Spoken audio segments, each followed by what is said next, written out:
Hello. Hi.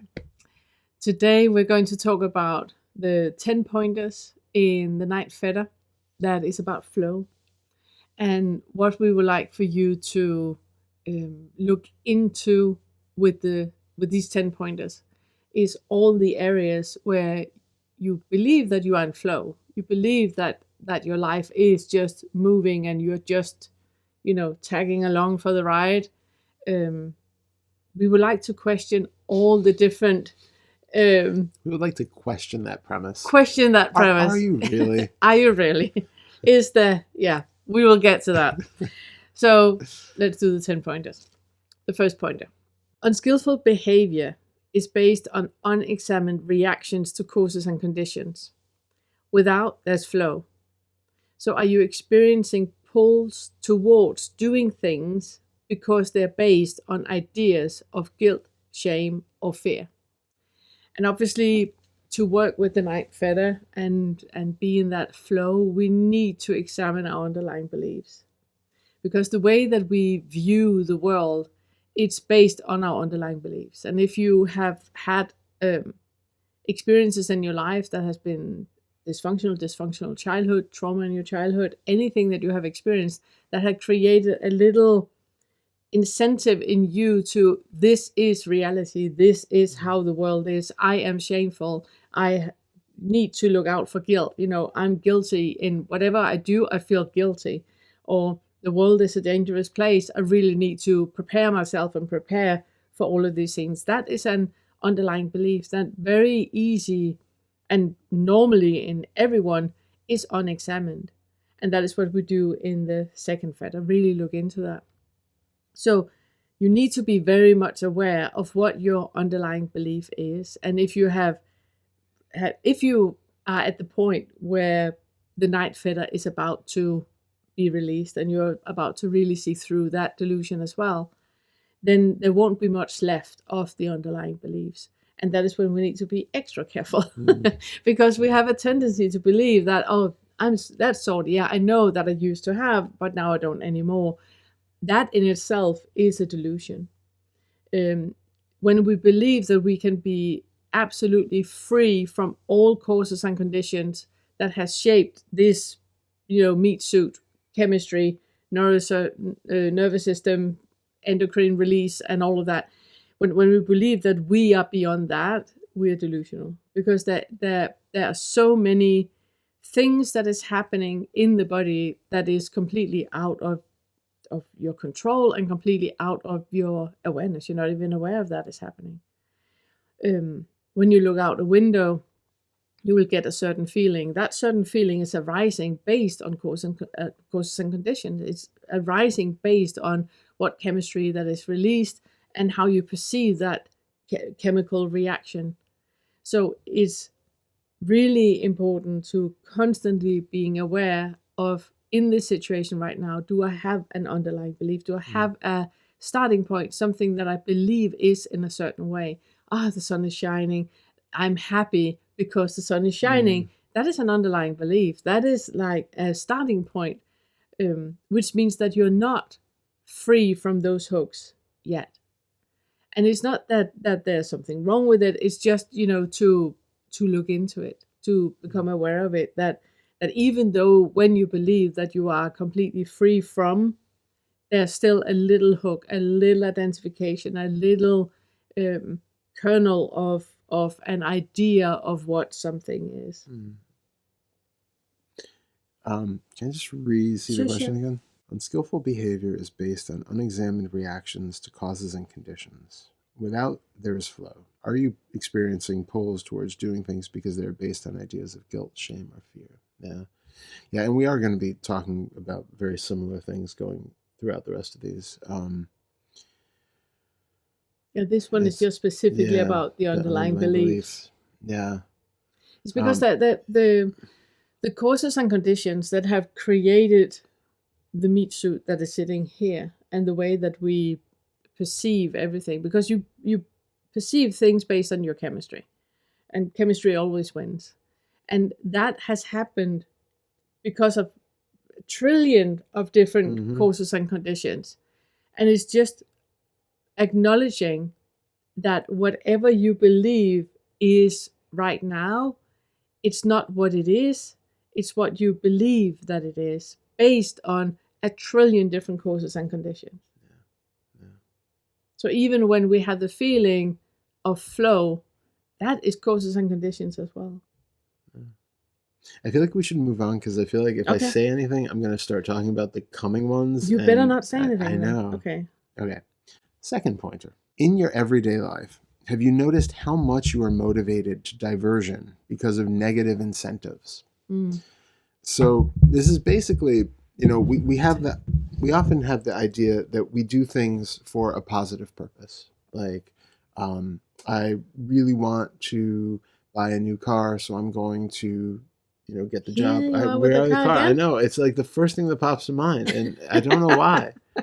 But it's like, Okay, but it's that car. idea that, like, I have a goal. I'm going to either get a car or a new house or a new job or whatever the goal is.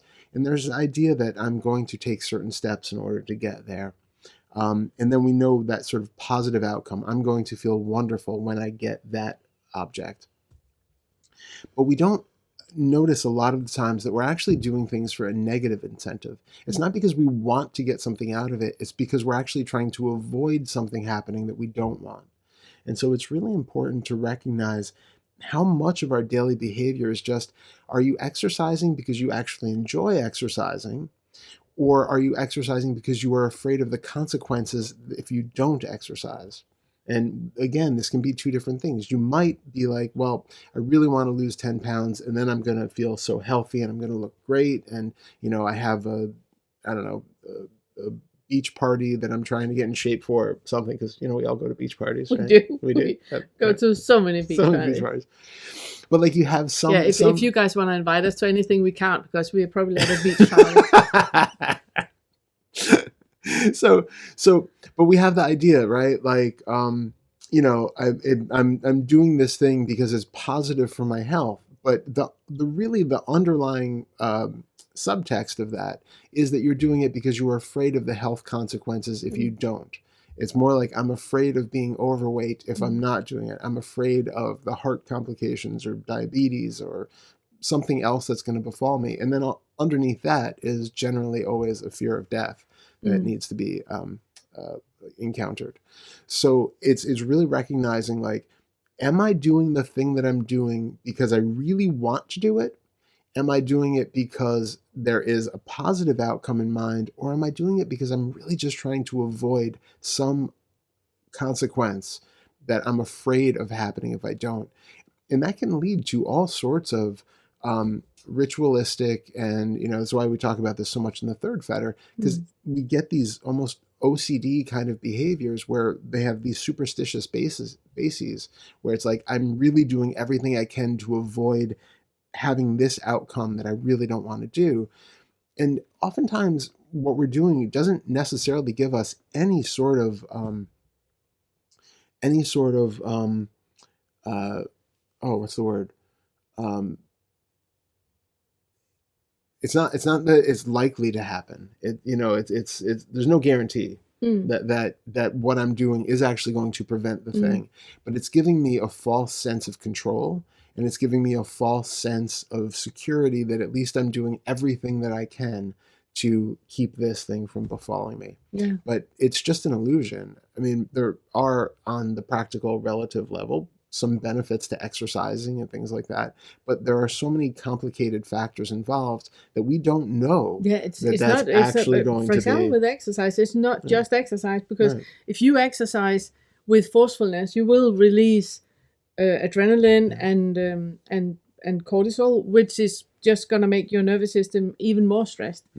That is going to raise your insulin, which means that your insulin is a storage hormone, so you're just going to store everything. So eat a cucumber and get fat. So it's like, it's not that 1-to-1 that we would like for it to be. Yeah, exactly. So it's diving in, and we're going to talk about this a bit more throughout the rest of these pointers too, but it's becoming aware moment to moment in why the behavior that you think is happening for a reason is really happening. And we can also dissect this down. I mean, hopefully at this point, by the time that you're working with this, there isn't really a feeling of doership there, but there's still an acknowledgement that things are happening, and there can still be thoughts that are accompanying the happening of actions that seem to be propelling it in a certain direction. There are like these associated stories that come up that say, well, I'm doing it for this reason or for that reason, or this makes more sense. And even if there's like that understanding and the feel that the body is just moving, things are just happening, be very honest with your experience. Is that 100% of the time that that's the case? And if it's not, look into those times when you do feel like you have control and the ability to act and make decisions and all of that. And while that's happening, also recognize, is that being fueled by this feeling of wanting to avoid some possible catastrophe in the future, or some even minor negative consequence, like I don't know. I mean, there's so many things like, going to sit down to watch TV on the couch, but I'm going to also bring a blanket and a pillow and a drink so that I have everything, because I don't want to feel cold or uncomfortable or thirsty or anything. Like, we're always prepping for something, and just notice how much of that behavior is being caused by some subtle underlying, I'm afraid if something's going to happen, and I don't want that to befall. I have two things I want to say, and I was thinking if I could have the note so I could write down whenever I think of something, because I will forget. Here's a pen, but you might have to write on your hand. I don't know where the paper is. Okay, never mind. The first thing is about that with the negative incentives, that whenever we have a diversion, it's because there is that underlying belief. It wasn't exactly what I wanted to go for. We're also talking about diversions later. Yeah. No. There was. Oh, now it's already slipped. Okay, never mind. The other thing is. Sorry, everyone.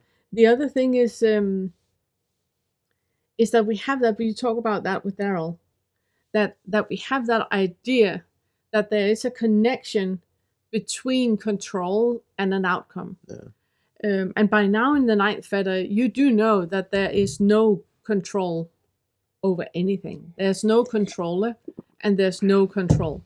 It's not a domino play that we have put up and we push one and then it happens exactly like we want. So it's not how it is at all. It's like it's not connected at all. The connections that we experience is because that's how the brain works, that we see those connections. It's also what we talked about in the video regarding synchronicity, that we have that pattern recognition that is happening that makes us see things as if they are connected, even though they're not. It's just random occurrences that is happening. Yeah. And that delusion we have about control, that I can control and I am in control to do something, go for a walk, and that will have an outcome that I will lose weight. Those two are not connected at all. No. We would like for them to be connected, because then we feel that there's still some type of agency. Yeah.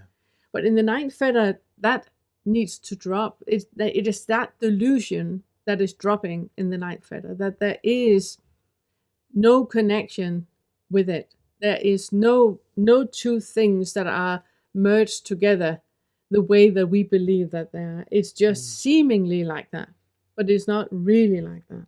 Which means that feeling of control that we have, it's a need that is there because of an underlying belief. We're back in the second fetter, that there's something that we, for example, that, like you said, with fear of death, it's still about the ego death, still that I can vanish, I am in danger, So can you be in that space where there is not a you, and there's no space, and there's no underlying holding anyone anywhere? It is like a leaf just blowing in the wind. We have autumn right now, and it's just when a wind comes, the leaves, they're just moving the way that the wind is coming, and there's no connection with that leaf landing right there, and a cloud being dissolved in the Gulf of Mexico, and then that landed right here, and now the leaf goes. Those are not connected directly. It's not like the cloud went for that leaf. Those are not connected directly, but we see it because we have the linearity and the sense of time. We see it as if things are connected that way. Yeah, we have a tendency of oversimplifying Mm. and making things kind of manageable and understandable. Mm. Again, largely because we like to have a feeling of some sort of control and stability and permanence so that we have a feeling of sense of safety. And so there are, it's been kind of the drive of humanity to try to discover why things work the way they do. And we just have to look back at old, old beliefs about medical science Mm. and the way that the stars and the planets interrelated and all of that, to see that at play, that they were very far off, but you can get the sort of almost childlike sense of logic to it, that, well, from here it looks like these things are interacting this way, so there must be some greater force tying it together, and we come up with all of these things that seem very But but appealing to but us. it But is literally on that level. I cannot fly. A stone cannot fly. yeah, I am a stone. yeah, It exactly. is on that level that we draw logical conclusions. Yeah, That we do not have all the information. We do not have all the information. yeah, We cannot possibly fathom what is at play for things to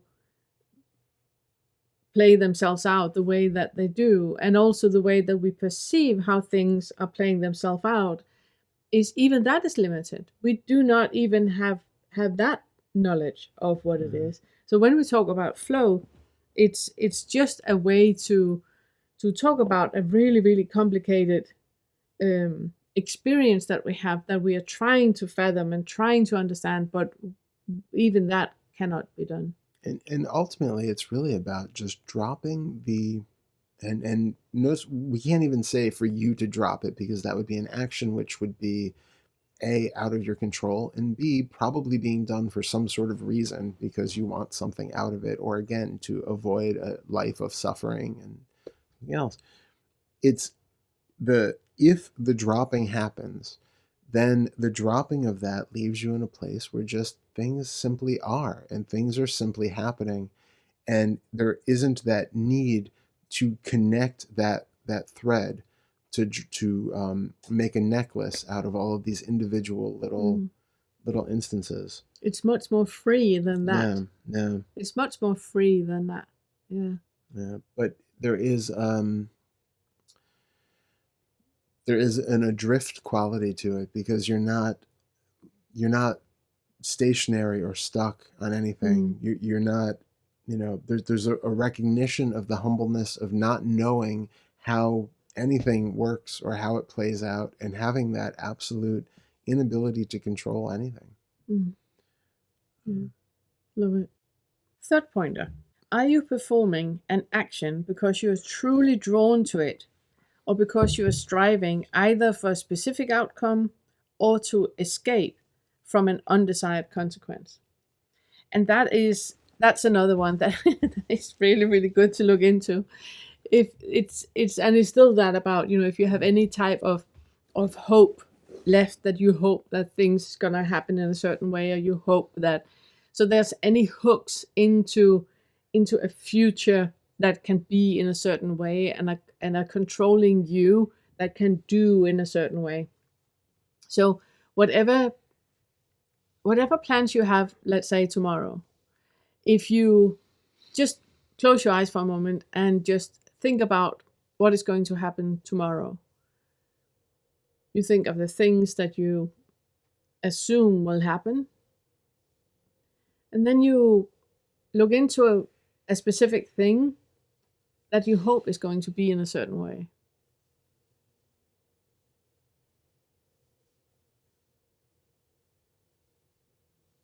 Okay, you can open your eyes again. that feeling that you have when there's a wish for a desired outcome, that is putting you, remember back when we talked about expectations, and we talked about that whenever you have an expectation about something, you are the victim, because you are no longer in that free flowing, whatever happens, it's completely fine. This is it. This is the Fetter way we work with that. That if there's any hope for an outcome, or um, a resistance to an outcome, there is no flow in it. There's no flow in it. There needs to be that whatever is arising in this moment right now, it is completely fine. I have That is what's arising in this moment. That was crazy. I'm just sitting here listening. It's like you called it from the depths. That was crazy. It came through my nose. Did you need a break? Do you need to? Is there more coming? There might be something wrong. I'm like sitting with my mouth closed and it just ripped through my nose. It's like I'm gonna find a way out. There's an opening up there that is not closed off. I'm going up. I can see the light.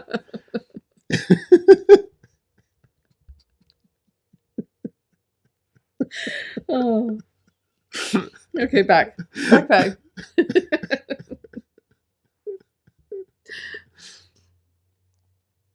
What was I saying? I forgot what I was talking about. It wasn't relevant. I think it was. That things are simply arising. Yeah. Now.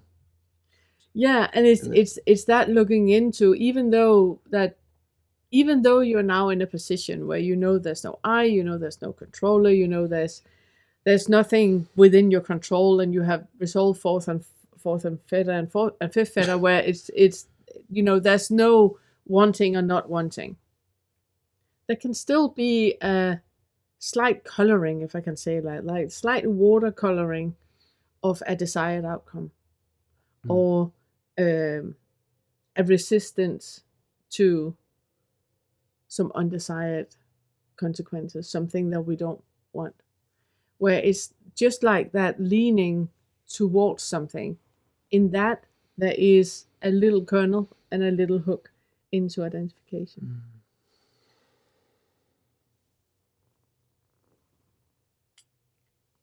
It's also that idea that when we talk about consequences, that something can be positive and something can be negative. Well, that's the thing, is there's the assumption that we know, and we talked about this in the synchronicity video. Yeah. But there's that assumption that we know what the desirable or optimal consequence or outcome of any situation will be. And we believe that we know what the negatives of this consequence is going to be, and why we should want one and not want the other. And again, this is asking for our humility to just recognize that things are just happening, and it's the to keep. I think it's important with this, because it's so easy to get locked into the talking about the doership and those very subtle angles. I like what you said about the watercoloring of wanting and not wanting in there. But it's like, it's really where coming up to that higher view is so important, to recognize that so much of our everyday experience is clouded by some sort of belief in either a consequence that we're wanting to avoid, or an outcome that we're trying to get to, or something else.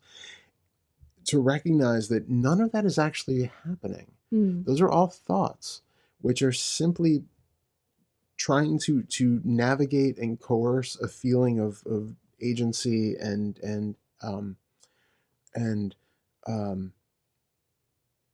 doership. Well, yeah, but control and that safety that we talked about. It's trying to get that by putting on this overlay over something that just does not exist at all. And so coming up to that view where all of those thoughts just drop, it's just very clearly this unfolding of events. It's just a very clear one thing, another thing, another thing, another thing, without that urge to tie them together. And it's just, I think so. So anytime that you recognize that one of these is happening, the drive for a consequence or to avoid a consequence, or the underlying belief or any of that, it's to recognize that thought is happening. Let that thought go. And in your actual direct experience in this moment, where can any of this be found? Yeah. Is any of it relevant in this moment without a thought attached? Yeah. Is consequences even a thing? Yeah. Exactly. Yeah. Love it. Fourth, how much are you doing as an authentic action? And how much are you doing because you want you and other people to see you in a certain light? Oh, that is a huge one. Yeah, it is. Yeah. And again, you notice that there's a common theme here. Yeah. But along with that feeling of doing things for a certain outcome or to avoid a negative consequence, we do, well, it feels like we do a lot of things in order to create this identity image, or the image that, like this kind of relates to the first one with, are we doing things from a standpoint of shame or guilt or fear? Is this something that we're doing because it makes us feel like, well, if I go and work with the homeless every weekend, I can't possibly be a shameful person. I can't. I cannot feel guilty about my millions. Exactly. Yeah. There are so many things that we're trying to compensate for because we feel like we maybe did something wrong earlier in life, or there's something just unpardonable about us the way we are now. And so sometimes we do other things which seem ostensibly like good deeds, but they're being done from that place where there's like it was an old Bodhidharma story where the king was going to donate all of this money to the monastery, and asked, well, how much merit does that bring me? And Bodhidharma said, none. You're not doing it from the right place effectively, so there's no merit. It's not just this natural unfolding out of generosity. You're trying to get something out of it. And this has that same sort of doing something for an ulterior motive. I'm trying to be a certain way so that you see me like this, or I see me like this. And it's a very manipulative way of being. There's, again, thought involved. There's an idea of some form of identity, some form of identification of one who needs to be a certain way or to present a certain way, or who is self-conscious about other people seeing them or me seeing me in a certain way. Yeah, babe, I'm happy that you brought up generosity, because that is a huge one. It's a huge one. A lot of us, we are generous towards other people because we expect an outcome.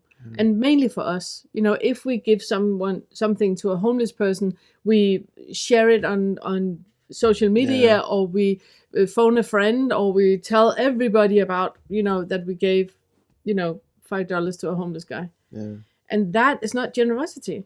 That is not generosity. You are doing an action to feel something about it. That's not generosity. That is as selfish as it can be. Yeah. You have a really good poem about that. Oh, I do? You should buy the poem book. Do I? Yeah, you do. The one, the unselfish, what's it called? Unsolicited advice. It's called Unsolicited Advice. Oh, fun. Yeah, I love it. Thank you. So it's that what are you doing where it's seemingly, and you pretend that it is from generosity, but it's not. It's not. It is as selfish as it can be. Generosity is when it's a random act of kindness and there is no hooks attached. If you can give $100 to a homeless person and never tell a soul, and not explode because you haven't told a soul, and not make a fake account on Facebook and share it. It needs to be where there's no hooks into it. If you cannot be generous without telling other people about it, it's not generosity. It's selfishness. Yeah. It's selfishness. No, go ahead. No, it needs to, in order for it to be generosity, it needs to come from that free flowing space Yeah. where you see a homeless person and you don't even think about the action. It's just, yeah, It's just given. just giving because you have. And I was going to say that this also goes to the creative world. Yeah. That so much of what we do that feels like a creative impulse actually has some sort of ego gratification in it, some sort of aggrandizement where see how great I am at this thing, or how much better I am than this other person, or look at me and see me in this light. And so it's really relevant to notice, like, creativity is wonderful and it is a spontaneously happening thing, but it's a difference between forcing it because you feel like you are getting something out of it, some improvement of the way you see you, like I feel better about myself knowing I'm talented in this way, or at least I have this one thing that I'm really good at. And it's like we have these little subtle manipulations of our emotions to make it feel like, okay, I'm worthy of my time on the planet because I can do this thing well. And it's that justification that's unnecessary. If you have the urge to do something creative, do something creative. Just let it happen. If you have the urge to do the creative thing and never share it with anyone, perfect. If you have the urge to do the creative thing and share it with someone, great. But notice any motivation that's in there. Why are you sharing it? Why are you letting people know that you have this hidden talent? Again, it's not to say that you should or need to just stifle it and work in the dark, but No, but even it's well, even that it is the absolutely same can thing. be, It's yeah, just with the in reverse. exactly, It's just with the negative bias in front. exactly. So it's really recognizing why you are doing the thing. If it's a Mm. natural unfolding and it's just like really open sharing, eager for people to see this thing that I've made, and you're equally delighted if people engage with it as not, that you're equally as delighted if people love it versus pan it and say how terrible it is, Or ignore it. or ignore it. Yeah, exactly. So it's getting to the root of our experience of why this is the thing that I'm doing in this moment. Yeah, it's really that, are you tagging along on a gush of wind Yeah, and just flowing wherever it takes you, or yeah, are you trying to hold the range of the wind? yeah, exactly. I Yeah. like that. The Sorry, No, no, you I was here. just gonna say, and then also when it comes to those pursuits, if you have multiple creative pursuits, or if you have things where you have different interests in different days, feeling into that pull that just allows one of them to come to the forefront, and then that is the one that you do today, even if you had an idea that, well, today is going to be the painting day, but you know what, when I sit down at the easel, just not really that into it, but I have this kind of idea for like a song that's in my head, and I really feel like or I don't know, it's so beautiful out, it feels like a gardening day, I just want to be outside and do that. It's really having that freedom to just allow the body to move in that Mm. direction, as opposed to, no, today is the day that I'm supposed to be painting and making my masterpiece, because it's not going to happen. No, There's nothing happens with forcefulness no, because we're back in that delusion about control. no, The last thing here that I want to bring up is like as low practical as it can be, and it's about that part. Are you doing because you want you or other people to see in a certain light? Look at what you're wearing right now, the clothes you're wearing. Look at your beard or your hair or your makeup, or yeah, why did you dress the way that you did today?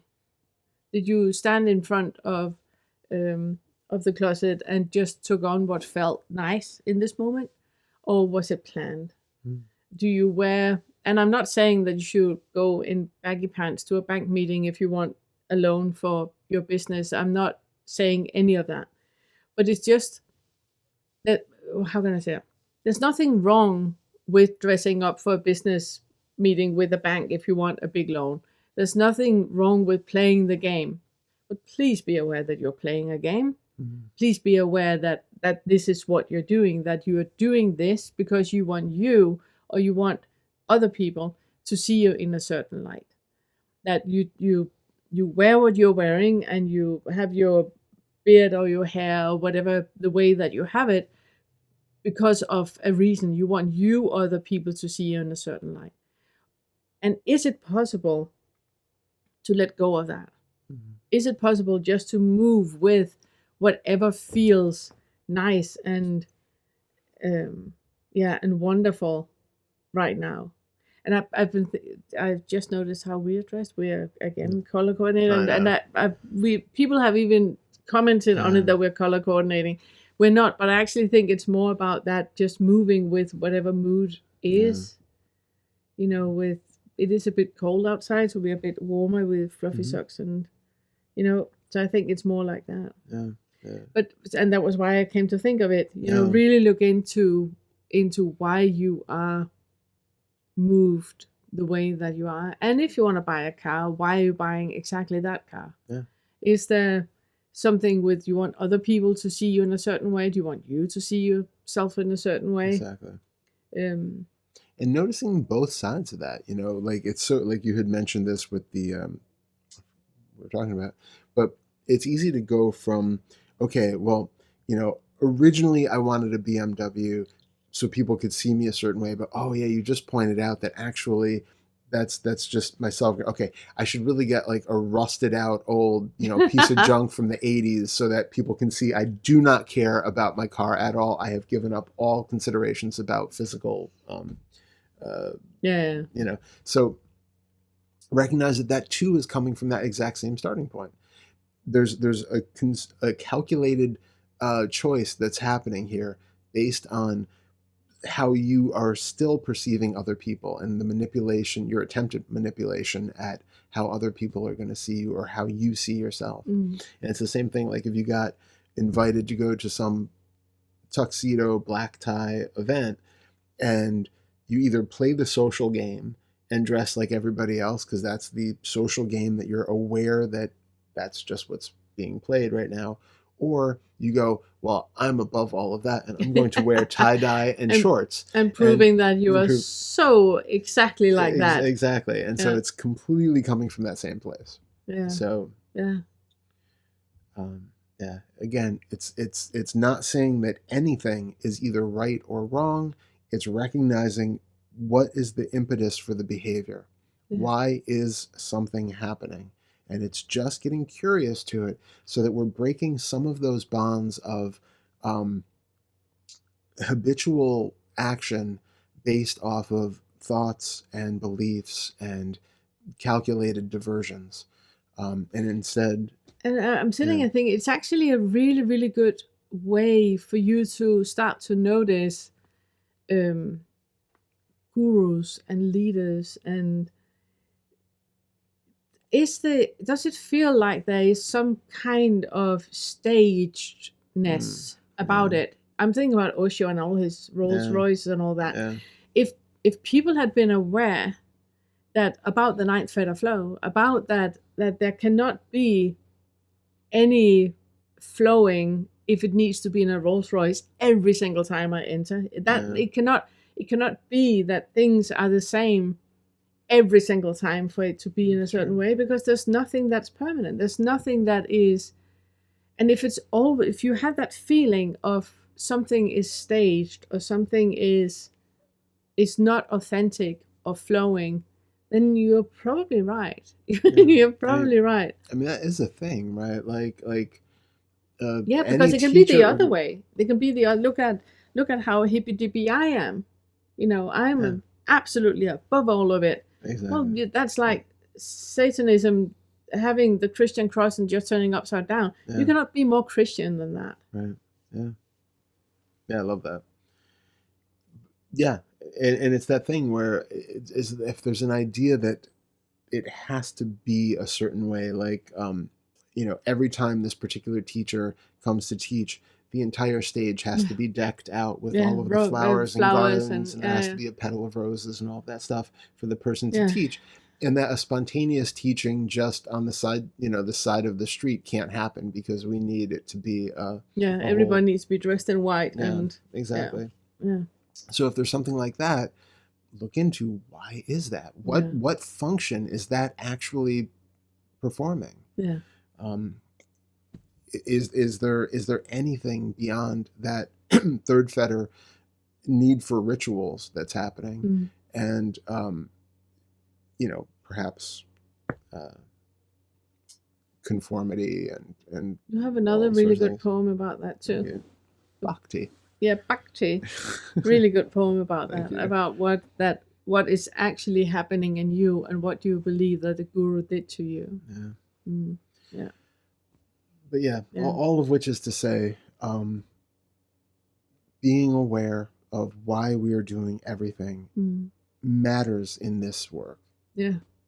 Yeah. Because all underlying motivations and because it is here all the time. It is something where every moment of every day you are behaving in a certain way, and there are probably some beliefs and some, even if it's not a fully formed outcome in the mind that you're trying to either achieve or avoid against, there is something which is compelling you moment to moment. Yeah.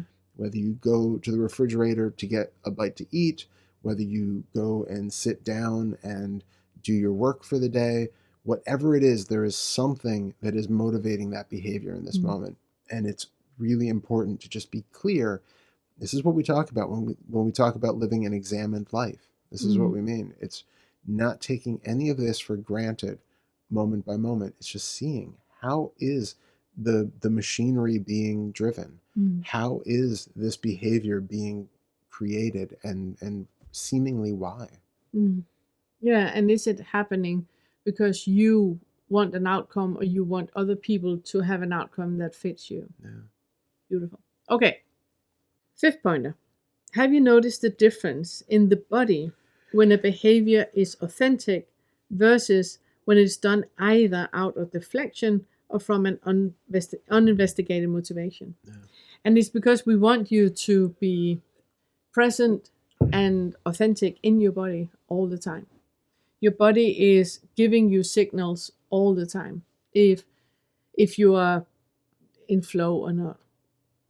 And like Todd just said, that every single situation that is arising, we seemingly have an opinion about. We seemingly have a preference or an avoidance, something we want or we don't want about this situation.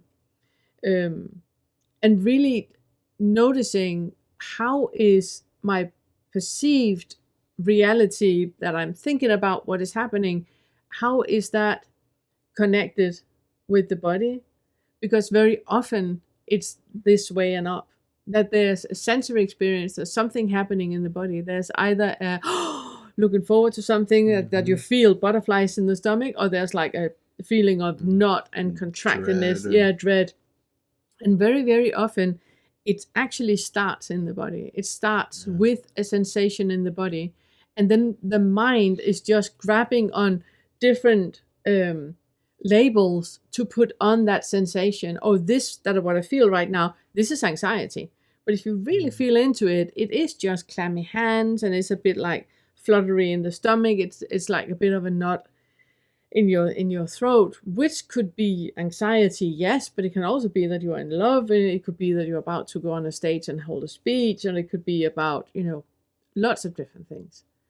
So it's that noticing that the mind has a million thoughts all the time, and it's only some of them, the ones that seem to make sense or give the most drama right now, or is, we usually think like that those are the thoughts that we are attaching to the sensory experience.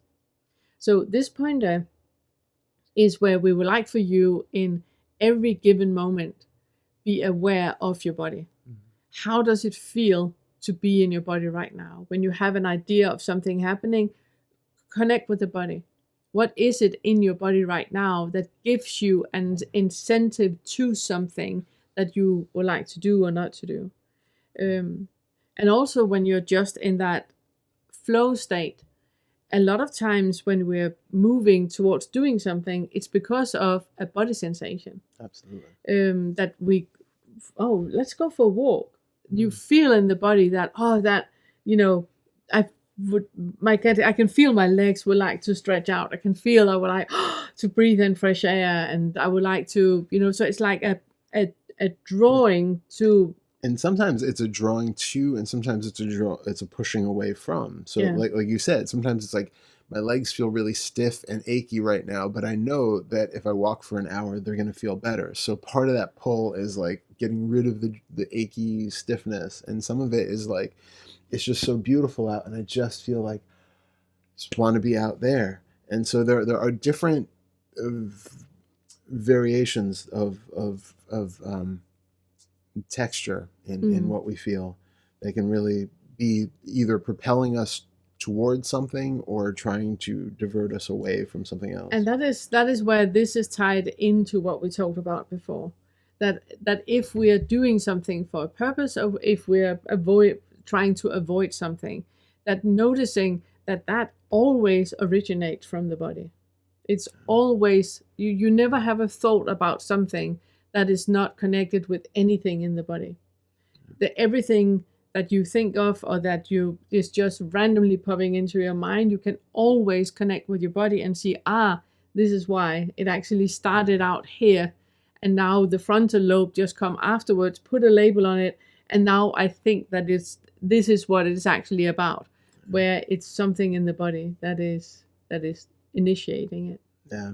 Yeah, I mean, it was an interesting moment because as you were talking, I realized I took a drink, put it down, and my foot was down in front, and then the foot came up here, and it was like kind of backtracking as I was listening. I was like, well, the drink happened because there was a dryness and a discomfort in the mouth, and so the hand reaches out because there's a promise that that is going to solve that. The toes were cold over there, so bring it up, bring it closer to the body so that they're less cold. And those things are happening just spontaneously. It's not like a, a pre-planned kind of mode of action. But it's also interesting to notice that those things are still here.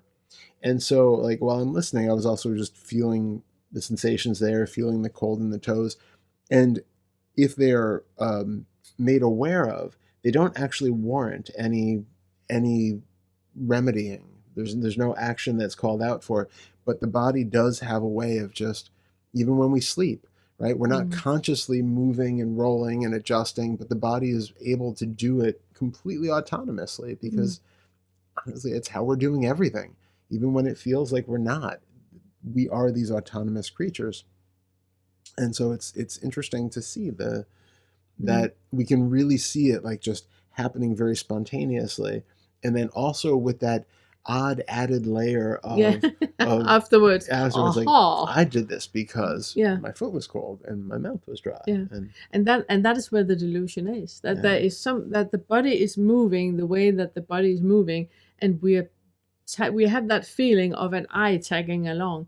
And we have a feeling of I am now pulling my foot up because I'm cold, and I am now, all that is afterwards, that the frontal lobe is coming and taking credit for things that is just happening.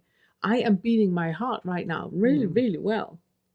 You are. Yeah, I am. Good job, babe. Thank you. Well done. Thank you.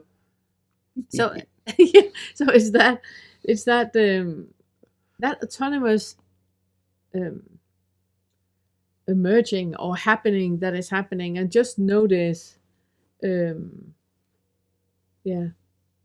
that it is just in the body. And if something I was about to repeat, I don't need to repeat that, but it's that, really just noticing where is the connection in the body to what is occurring right now. Yeah, and how much of it is like an emotionally derived sensation, and how much is just some sort of physical sensation because of current surroundings.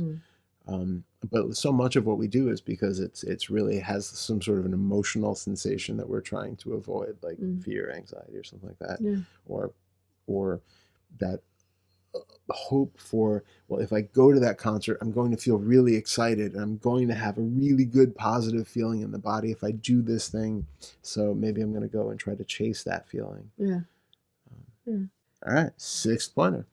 Notice throughout the day how many subtle things, objects, situations, and people you still regard as permanent. Oh. Yeah, this is a good one. Speaking of spontaneous adjustments, It's an uncomfortable fact of human existence and existence on the planet that there is nothing that we can find which seems to be permanent.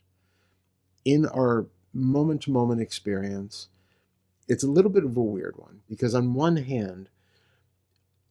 we can on one hand we have the appearance of permanence if we are only in this moment and not using it to using memory or imagination to relate to it. In this actual moment, when we talked in the seventh fetter about time, you can't tell that time is moving in each snapshot. And there's a feeling of temporary permanence by this, excuse me, one moment taking in isolation. Sorry, I'm back. So within that individual snapshot, there is a feeling of permanence. It's a temporary feeling because it's here, but when we're not comparing to the past or the future, it seems like that ever-present time that's just always here. However, as long as we have any way of reflecting back on things that have happened in the past, the way that this body used to look, any sort of external information of how things have been and the way in which things change and decay and fall apart, and each moment, each one of those individual snapshots that feels very permanent and timeless is only there for that snapshot. And you cannot go back to the one that we just were in a minute ago that felt permanent in its own totality. Because of that, because we have that feeling of this arrow of time that is this ungraspable flow where everything is eventually going to die, break, disintegrate, be change, just be reformulated in some new way.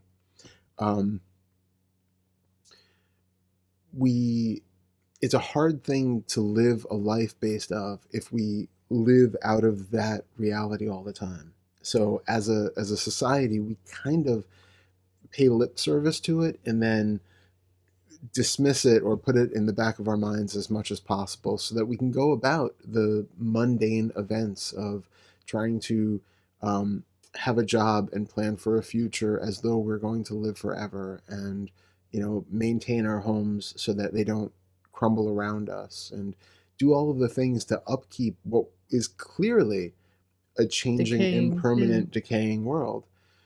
But we have that feeling that we must maintain at all cost. And when we interact with family, friends, other people around us, we are almost always interacting with them in a way as though they are going to be permanent and we are going to be permanent. And because of that, we interact in ways that we maybe wouldn't if we knew that the people were going to die. If this moment was the last time that you would ever talk to this person again, would you say the thing that you are saying now? Would the conversation that you're having now even be relevant? Would you feel like it's okay to argue and berate and do all the things, even to a stranger that you come across in the store, or somebody who is being angry to you in some way?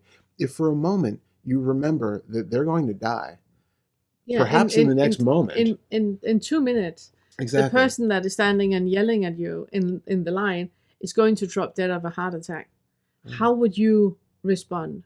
How would you receive their anger and their vomit and their everything that they have towards you? How would you receive that if you know that now it's 1 minute and 30 seconds, they will drop dead in a moment? How would you share space with them? How would you be loving and kind towards them? There's a minute left. They will die in a moment. So having that, and I really do believe that that all our suffering is because of this. Yeah. That we believe that things are permanent and we expect things to be permanent. So it's also whatever happened in your childhood, whatever happened in your past, the reason why you keep, thinking about it over and over and over and over and over is as if it is going to stay here forever and you're going to be like that forever. Whatever happened in that moment, and you don't need to carry around with the canoe when you have, when you have crossed the shore. You can let go of it. But it's that we avoid things because we believe that it is of big consequences, which it actually isn't. Everything in you is different now than when you started the video. There is nothing that is going to stay the way that it is, and in that lies all the beauty. Absolutely. And we're completely missing all the beauty in every single arising that is happening, because we are so hell-bent on this moment to last, and for this to be forever, and for this to be permanent. Even not, and we don't mean it like that you look at your house and you want your house to be here forever. It's not on that, but it's that shock that people can experience if a hurricane happens and your house is uprooted, or fire happens and you're losing everything that you have. That feeling of shock that people can have because they forgot. It never crossed your mind, really. Okay, we know it happens to other people, but for me, it's permanent. We just take it for granted that nothing can ever destabilize this, and it's even the same for when we get that new car that we have been wanting for so long. That idea that it's going to have that new car smell and be completely unblemished surface. The first time you get a dent or a scratch, it's a reminder of this impermanence, that nothing lasts the way that it is forever. Also recognizing that the feeling that you get the first time you drive that new car is not going to last. You will. I remember when I got, actually the last new car I got was back in 2015, but it was like, I remember getting it and being like, this is exciting. Like knowing like, yay, it's a new car, but also completely knowing that this novelty is going to fade. Yeah. And knowing like, this is a very brief feeling that's going to be here, and then I'm going to be taking it for granted sooner than I expect. And everything about this is going to get dusty and dirty and used, and I'm never going to feel this way with this car again. And sure enough, it took 1 to 2 weeks. And it was completely like the shine had completely worn off of the experience. And so I remember then, like, it was such an impactful thing because I knew it was going to happen. I knew it was going to happen. It was like, here it goes. And you could watch in real time the tapering off of novelty and the tapering off of that good feeling every time I went up to the car and was like, oh yeah, it's a nice car. And it's just like,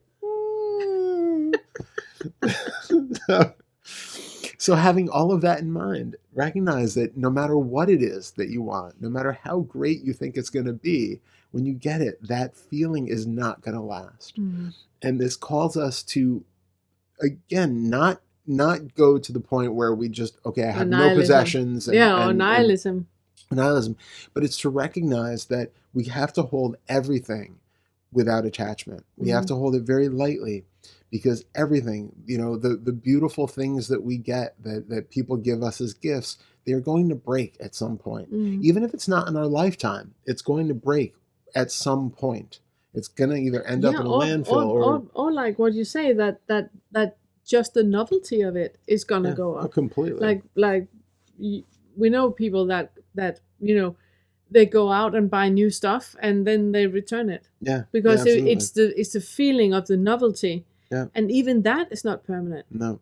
There's nothing that is permanent. There's nothing that stays the way that it is.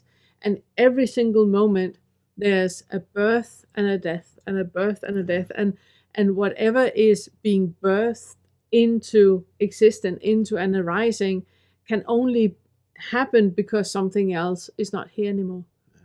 So it's really in every single moment, be with that arising and disappearing that is Yeah. happening all the time, and notice the impermanence in everything. Yeah, Yeah. well, I was gonna say in Zen they talk about every item, every object is already broken. Mm. There's a period when everything is going to decay and dissolve and disappear. And so holding everything with that same acknowledgement now that we can use it, we can appreciate it, but we don't make things precious in that way because we recognize that everything is coming and going. Nothing is permanent. Yeah. Yeah. Yeah, love it. 7th pointer. Practice sensing and acting on your body yes, body no at different points of each day. Specifically, Sweet. at what feels like choice points when you can either choose to do or not to do something. Again, we would like for you to come into the body and make decisions on the body yes, body no. And what we mean with the body yes, body no, I just want to elaborate, is when somebody's asking you if you want to do something and there's not even a question about, of course, and it's just the entire body is just yes. There's expansion and absolutely there's no thoughts or considerations. It's a movement that is happening before thought even starts to form. The body no, it's the one people they usually struggle with, and I normally compare it with, if I'm asking you, may I put your hair on fire? You have a very clear no. There's no debate about it. There's no only the right brow. There's no debate about it. It's just like no, not happening. That is the body no, and it is a movement in the body that is, like I said, prior to thought. It's a very, very clear expansion or contraction that is happening in the body. And it can be measured. We can see a body yes, body no on the pupils that are either dilating or contracting. You can be measured with the what do you call it? Yeah, The sweating. Yeah, sweating and but it's the but like yeah. Like how Capacitance? I can't remember what it's called, Yeah. but like how much you perspire in your hands. It can be measured with your blood pressure, with your heartbeat, with the way your eyes are doing a very quick. So there's so many physiological markers that indicates a body yes, body no. And what we'd like for you to do is slow down, zoom in, and start to notice. Because the only reason why you are not aware that your pupils are dilating or contracting, it's only because you're not noticing. You're too quick. Slow down and zoom in, and you will start to notice how your body reacts to an expansion or a contraction. When you've done that, we would like for you to notice the body when you are in front of a situation where you believe that you can make a decision. So whenever there's a feeling of a deciding point, now you're asked about something, would you come and help me in the soup kitchen next weekend? There's a feeling of this is a crossroads where I can say yes, that would make me into something, and people will think something about me, or it's a no, where other people will think something else about me, or I will have a notion about me being something else. So you make a decision based on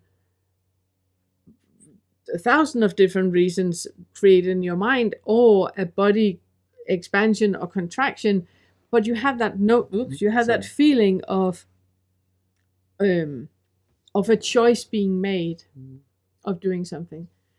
That we would like for you to notice as well. Yeah. Because if you say yes to going to the soup kitchen, it's not you who is deciding that you want to say yes to that. It's causes and conditions that are deciding that. It's not you. There's no free will for you to do anything. If you say no to the soup kitchen, same thing.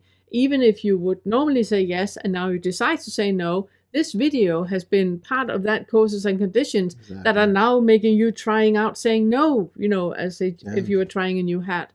You're not free at all to make any decision at all, ever.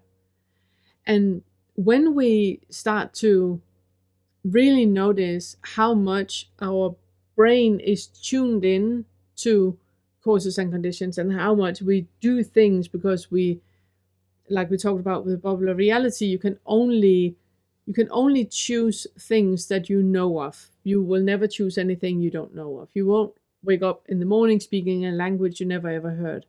So you only do things that you have an experience with, either positive or negative, but you have an experience with it. And it's the same when you're making a decision about something. There is no you making a decision. And that body yes, body no, the expansion or the contraction that you have, even that is based on causes and conditions. Yeah, exactly. So it's really, when we're talking about this body, sensing the body yes, body no, is just still being humble towards that. Even that is not the true yes or the true no, because your body made you flow in that direction. No. Your body yes or your body no, even that is based on causes and conditions and is not under your control or will or anything either. Love that. I don't really know if I have anything to add to that. That was very comprehensive. Thank you. Yeah. Okay. Beautiful. 8th pointer. Nothing you're experiencing is a product of your own will or volition. Everything that happens is the product of an unfathomable number of causes and conditions. So even becoming aware of these habits and behaviors is itself just one more effect, based on countless causes that never were under your control. You can drop all guilt or shame right now. It's very much what you were just saying. Yeah. But now we're just pulling a bit more into it. Yeah. So there is no part of your behavior that has ever been evidenced. Nothing that you have ever done in any way which we can actually even call your behavior. There is a behavior of a body acting in space. There is an outcome based off of each of those behaviors that lead to, unfathomable number of other outcomes and conditions. But even taking ownership of our behavior and saying that I am shameful because of this behavior that I did, or that I am plagued by feelings of guilt or remorse or, depression, thinking about all of these past mistakes and all this. All of that is taking false ownership where there really is none to be had. Like you were saying, we need to have an idea of free will for any of that to make sense. And there are just too many dissections of what that free will would have to be to make that into a plausible, to keep that from being a plausible option. Yeah, or like it's not a plausible part of this world. The way that we see the world order does not make sense, that there is a thing called individual free will that somehow is separate and working around all of these other causes and conditions.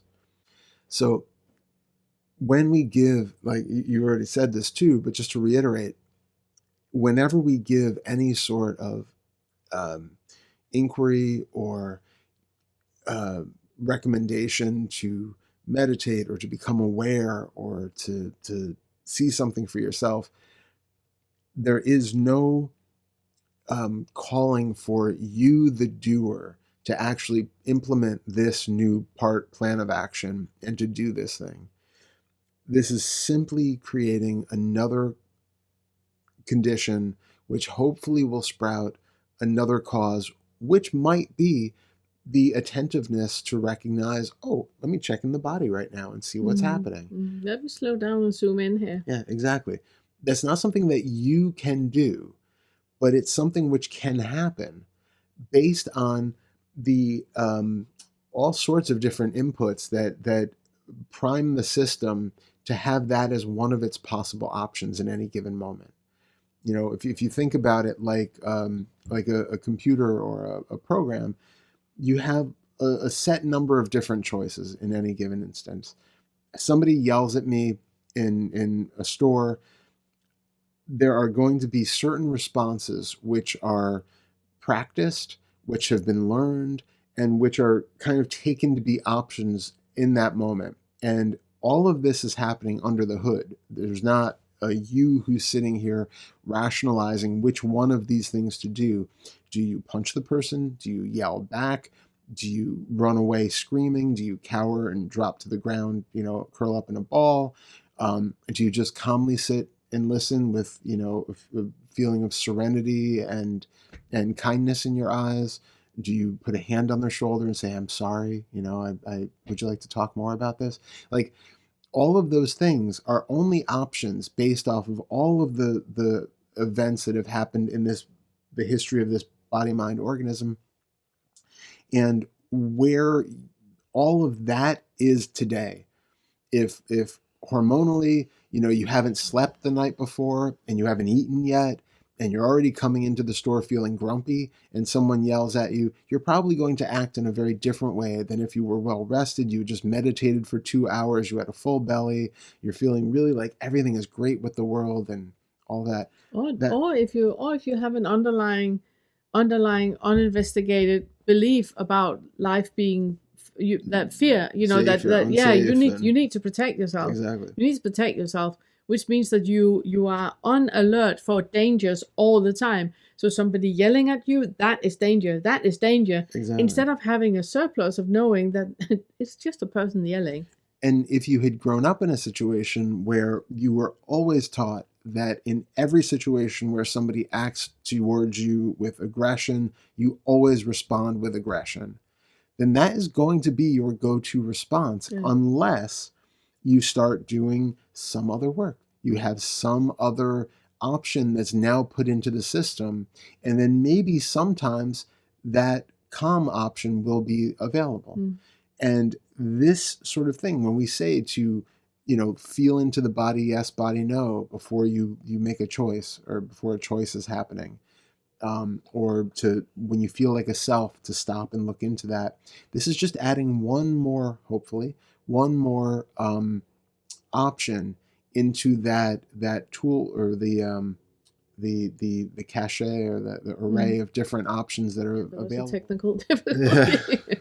Okay, so if you have now a bigger array of options available for interacting and relating to any given moment, this is now something that again, it's not better or worse from the standpoint of this one who has this option available. It's not making this one a better or worse or less shameful or less terrible creature. It's just putting in one more cause to create or one more condition to create a new outcome, which is going to be. But it's also why that the Fetter work, the way that we work with the Fetters and with the wheel of identification, and the way that you work in the second Fetter, all that, basically the way that you work with the lower fives, it's about emotional maturity, that you will develop emotionally in different areas that has previously been hidden, that has been unknown, that has been part of your shadow, things that you were not aware of, that was an underlying motivation to do different things. Now, because you can be in a body where this is happening, you have a different emotional maturity that makes you stand in a new place with new causes and conditions that makes you act and be in the world and interact in the world in a different way. Even though we are aware that there's no I where that is happening to, but it's all that underlying motivation that are caused by millions of things that we're not even aware of.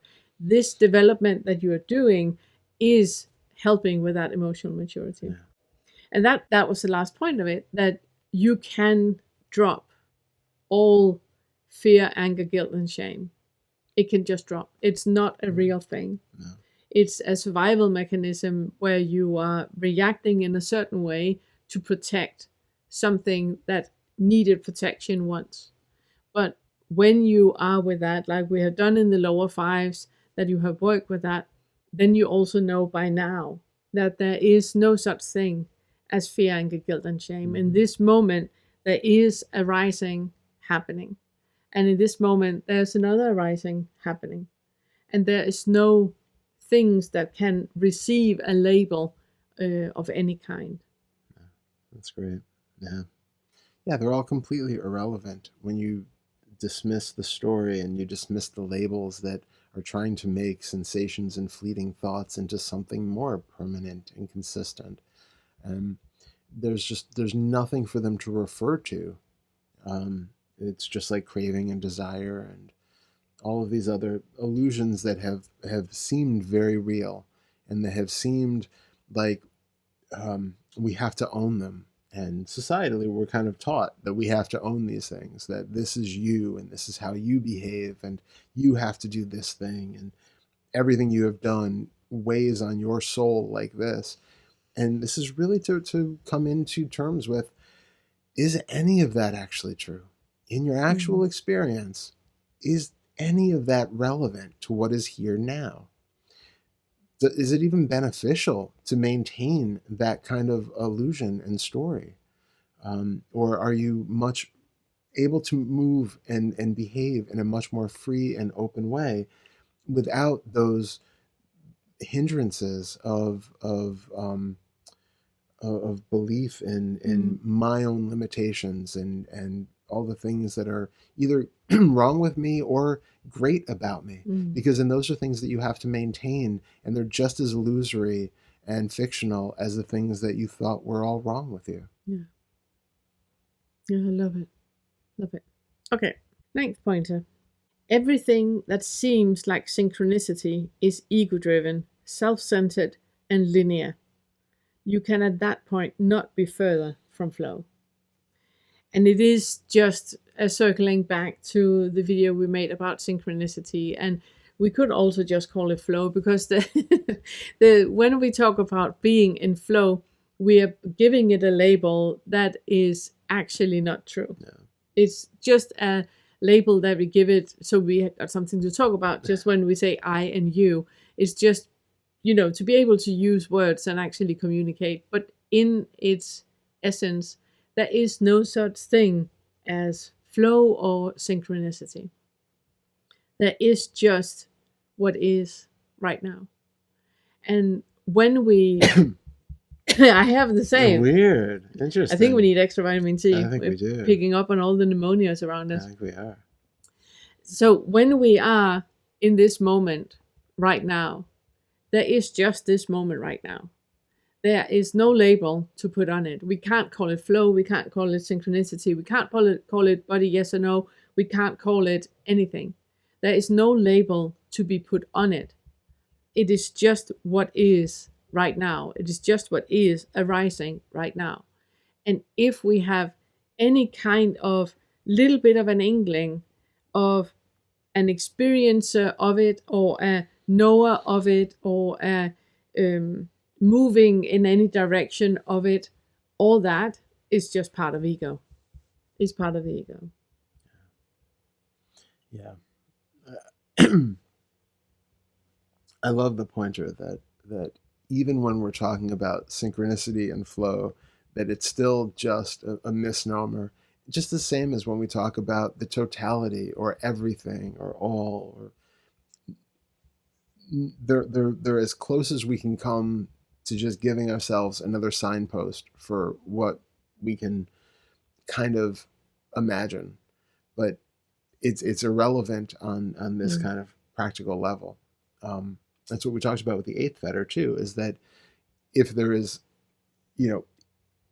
is flow something that you could recognize if somebody didn't tell you what it was, if they hadn't given you the concept that synchronicity or flow or something is a real thing that you can tap into and experience, would you have that experience, or would it be interpreted in that way? Mm. So how much of your experience right now is being colored by a belief that, oh, this is a positive thing. I've heard that flow is a great thing. This feels like I'm in flow right now. I must be spiritually evolved. This is wonderful.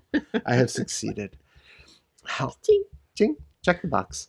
How much of that is again being used to fortify some instability inside, to feel better about something, to feel like you've achieved, to feel like there is some movement through the awakening path. And how much is just a recognition of the unquestionable way that things happen to move, without our extra layers of belief and manipulation and conceptualization on it. Isn't everything already flowing in an uninhibited, free, open way? Just again, this is one of those, planting a seed, hopefully will sprout, but just being aware, what is here now, without any belief, without any concepts, storylines, or going back in time to compare what's here to a memory of something that once was, or what's being heard about, or of an imagination about the future. What is simply here, and how is this thing quantifiable in any way? How is what is here knowable, or labelable, or in any way able to be put into some sort of a box or container? You have to be extrapolating out from it, either in the past or the future, and creating some larger meta-narrative about it in order to make any sort of proclamations about the way that it is. So can you let all of that go for this moment and simply be with things as they are? And the practice for that is to sit with silence. The go-to is just sitting meditation, where you just sit in silence with what is here now, what is arising, and really just drop and drop and drop every thought, every experience. If you think you see something, drop what you're seeing and really see through what you're seeing.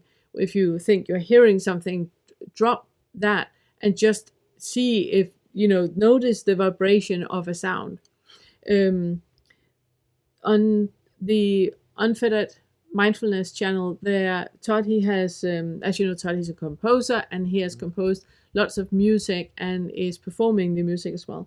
And he has made a series of meditation music. And it is meant for you to experience this with, because music is so seductive. And you can listen to music where you just sit, and then you allow the sounds to move you in a direction, and there will arise things that can have your attention, that you can look into, that you can go deeper with, or you can use them to drop and just hear the vibration of a sound and just be with that flow that is not flow, and with that opening that is not opening. Yeah, I love that. Yeah. I have a playlist called Unconventional Meditation Music, and I expect there will be more coming.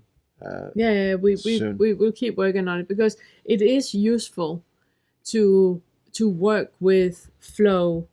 For example, with that, it's the same as if you're sitting and looking at like a kaleidoscope movement that or clouds, or anything that where there's a kind of a movement or a change in color, that is super useful for your practice, to notice that dropping and dropping and dropping and dropping, so you completely get out of your way, and it is just the retina and the what is called cilia, or whatever they call in the ears, that it's just that is experiencing what is happening, but there's no one where anything is landing into. That practice is super useful. Wonderful. Last question. Last one. Made it to the 10th. Yeah. Do you have any expectations to what a life in flow means, and what implications it will have for you or other people. There we go. So this is the one. No, you talk about it. Yeah, no, go ahead. I mean, No, it's but very this, similar to what I was just saying. yeah, but it's also it's the one where one of the first questions Todd he asked people when he's in the 1-to-1, what is your expectations to your awakening path, and this is the same thing. What is it that you expect will happen when you live a life in flow? What will happen to you? What will happen for you? How would that influence other people? And write it down, because there you have all the hooks. Yeah, absolutely. Yeah. We've covered a lot of this already in this one, but it's all the different ways that we believe we want something because it's going to give us something. And a life in flow seems like one of the highest callings, that one of the best things we can have. So why? What is it right now that is not sufficient as it is currently showing up in all of its fragmented, confused, storyline laden way? And how is that going to be improved? By just letting go and giving up and being part of flow. And notice the words I use there. There is a surrender element to what we talk about, but there is also oftentimes a drive to just, it's too stressful to make decisions. I don't want to have to deal with that anymore. I just want life to take the wheel, and I'm sure things will just be better if I don't have to worry about making a decision again for the rest of my life. Notice if that is part of your motivation. If it's because you're still concerned about the fact that you can make a wrong decision, that there's still something here which you could do better or worse, that there's an option to steer the outcome into a more favorable direction. And that feeling of imposed control and that willful power of either being able to collapse the entire deck of, or the entire card tower, house of cards, thank you, or make something that's truly great and everlasting, right? All of these are just ideas that we have. So what is it that is going to be so great with living in flow? Yeah. What is it that you no longer have to do? And what is it that other people no longer have to contend with you, because now you're in flow, now you are awakened and enlightened and all that. So what is all that greatness about? What expectations do you have to that? Because absolutely guarantee you it's not that. It's not that. And honesty, as always, is incredibly important here. Authenticity and honesty, absolutely. Always. Be honest to yourself. Whatever you are experiencing, it's okay. It's okay. You can't do anything wrong. It's okay.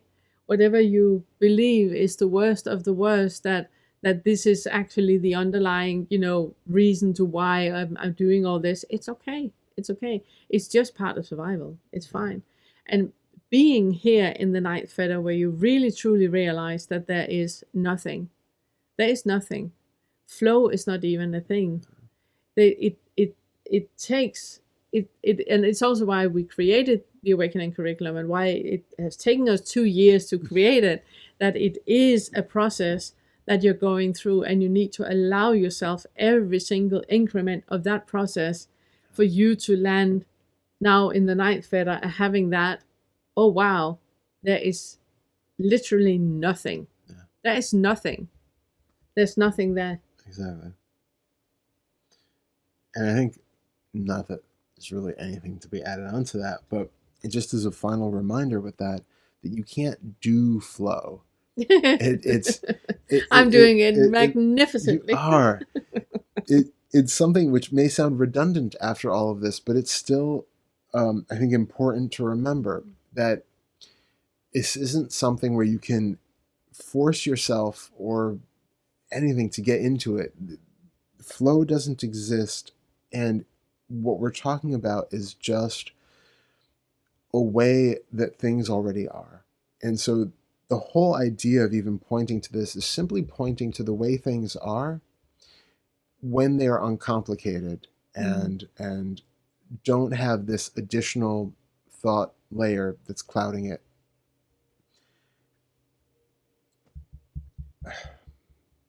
It's so hard to like.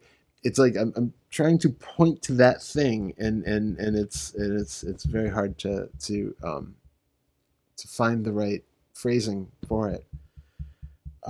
It's because every phrasing you choose is loaded. Yeah, exactly. Yeah. The Tao that can be told is not the eternal Tao. Exactly. That if we can talk about it, it's not that. Exactly. It's not that. So it's so difficult to point to. But I really think the best way we can point to it is that it is empty. Yeah. Not in the way that it is, negatively missing something, but just that it is void. Yeah. It is void. And it's not a goal, something to attain. It's not something. No, it's already here. Exactly. You already have it. Exactly. You already have it. It's already there.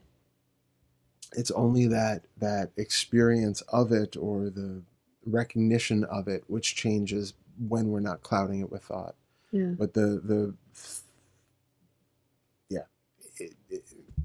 again, it's like I keep getting stuck. Thank you. Thank you. I keep running into that, like, nope. Yeah. Yep.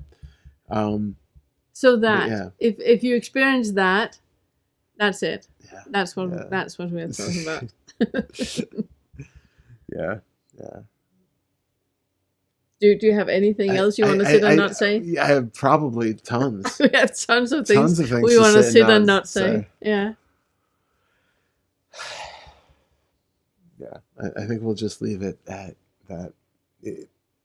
Just at any point, if you feel like you are striving for something, trying to get this, trying to live a life in flow, trying to do flow, trying to relax to be in flow, trying to manipulate the experience in any way to get this thing, recognize that tell is other people about how much flow you are in. Absolutely. How much flow you are in, how much you are experiencing flow, how much it's just expansive and beautiful and all of that. The more you talk about it, the less it's that. Exactly. As soon as you are doing these things to get into it, it is subverting the fact that it is already here, and you are literally creating that, or the thoughts are being created in that moment, which are in themselves obscuring what is actually here.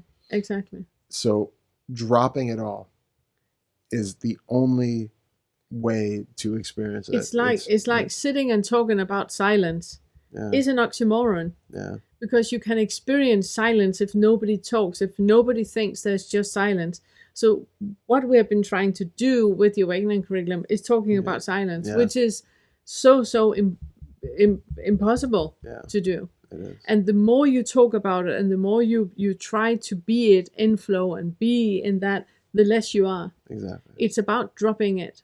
It's about dropping. It's about that there is absolutely void. Yeah. It's just a void. And it is impossible to explain or talk about. And no matter how much you try, you just end at that. But it's not that. It's not that. It's not that. The more words you try to put on it, the more you become clear that it's not that either. Yeah. There's nothing to grasp, and there's no one to do the grasping. Yeah. I think that was it. Okay. Thank you very much. Thanks, everyone. Thank you. Bye. I love it. Thank you. Love you.